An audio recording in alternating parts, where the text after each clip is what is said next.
Orada olsaydı böyle olur muydu? Burada olsa bizim önümüzü kesmeye çalışıyor. 2 senedir niye kesmiyorlar o zaman önünüzü? Niye bu sene kesiyorlar? Bu sene işler iyi gitmiyor ligde.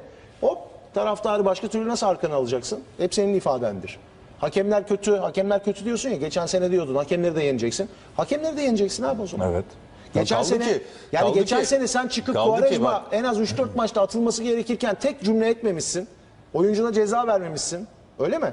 Şimdi bak kaldı ki sadece hakem hataları bu sezon da Beşiktaş aleyhine işlemiyor. Birçok kulübün aleyhine işliyor. Ben hep aynı şeyi söylüyorum. Artık Allah aşkına şu futbolu izleyen insanlar muhtemelen zaten artık izleyen insanlar da bunlara inanmıyor. Yani tutup da sen bir Caner'in olmayışıyla lig bizim ne yapıyorlardı? Beşiktaş'a ne yapıyorlardı? Zarar vermeye çalışıp Deneme tahtası. yok aşağı çekmeye. Şimdi Caner'i 6 maç verilerek ceza. Eğer ki Beşiktaş aşağı çekiliyorsa zaten Beşiktaş aşağıdadır abiciğim. Net. Zaten aşağıdadır yani. Bir Caner, bir sol bek oyuncusu Caner aşağı çekilmeye çalışılır. Ya onun hamlesiyle aşağı çekiliyorsa zaten aşağı çekilmiştir yani.